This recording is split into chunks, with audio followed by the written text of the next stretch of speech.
Hello, I'm Simon, and this is the Salomon Speedway Split. The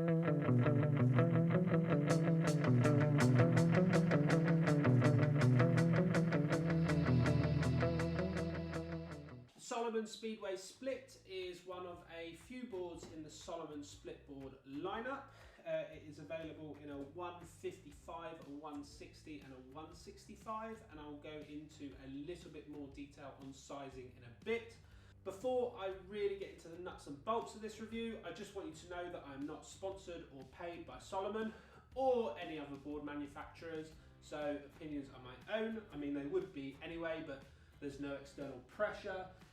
This was purchased with my own money, as was the majority of the boards and gear that I will talk about. So let's get into it. The Salomon Speedway Split is a tapered design, a directional freeride board with backseat camber. Now that might seem like quite a lot of information, so let's go through that one step at a time. It is a freeride board. You would guess that with it being a split board. It is intended to be rode out in the backcountry or when exploring deeper parts of the resort. It is intended for free ride. You probably wouldn't find this in the park. And it is really on those charging runs or those powder runs where the Speedway Split is going to come into its own.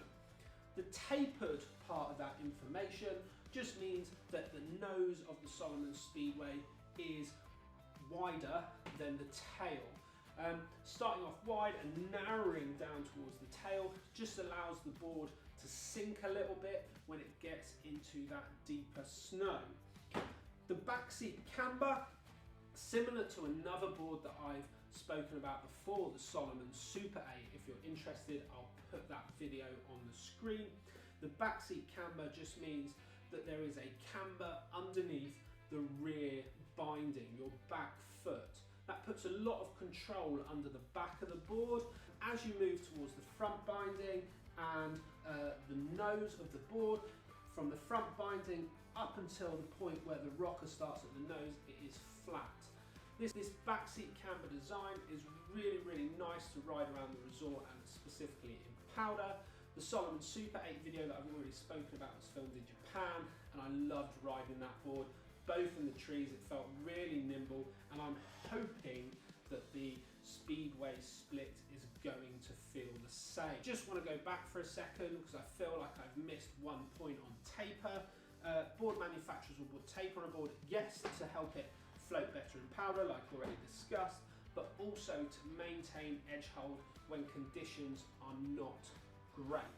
You're not sacrificing that edge hold like you might do with some other snowboard designs. Now, splitboarding on powder days, that's amazing. However, the conditions are not always perfect. You're not always going to be in a powder field, so you do want that really good edge hold. Talking about edge hold, the Salomon Speedway Split has a quadratic side cut. Essentially, that's a progressive side cut, meaning that at the tail and at the nose, at the extensions of the edge, the side cut is shallower. This means on your exit and entry from turns, you're not going to feel that edge catch that you might find with a lot of camber snowboards. It lets you into that turn a little bit loosely, and then as you get into this section in the middle of the edge, it's a much deeper side cut. I've written a post about how to understand snowboard side cuts, and my website is linked on the screen and in the description if you want to check that out. But the quadratic side cut, the progressive side cut that is found on the Speedway Split, is going to mean that you're going to have nice easy entry to turns. But if you really do want to get in, if you do want to nail in those calves and put a bit of inclination over your boots, you are going to dig some trenches, which is going to be really nice. Also worth noting, the Salomon Speedway Split comes with a sintered EG base. Sintered EG is the top end base that Salomon produce. Having ridden Salomon boards for a while, the Assassin, the Man's board, the Ultimate Ride, I have no qualms about recommended Salomon bases. They've all been sintered, those ones that I've mentioned, and they're all super fast. obviously with a sintered base you need to make sure that it needs some wax. This is already showing that because it's been sat here for a little bit, it does need a little bit of wax, so I will do that before I head out on it. It is also worth noting that the Speedway Split has Salomon's Ghost Green core. What that means is that the materials inside this board are the best, the lightest, the strongest that Salomon offer. That's really important in a split board because you want to shed weight so that on the way up your ride is nice and easy, but you don't want to sacrifice performance on the way downhill. The nose and the tail have Salomon's Damplifier technology, and this is what I was going to talk to you about when it comes to sizing. Damplifier is like a honeycomb and cork effect that basically reduces the weight found in the nose and the tail of the snowboard.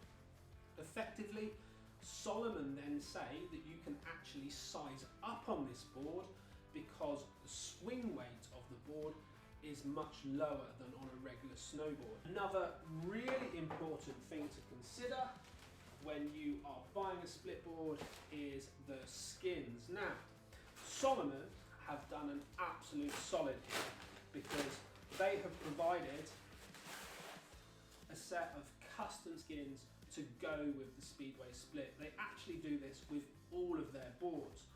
What that means is you are saving money and time. If you've got to get your own splits, you might have to cut them down to size.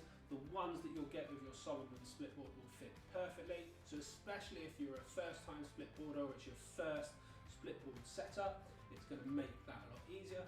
But also it is going to save you money. Now, the brass tacks. Salomon split boards in the UK, this retails at £800.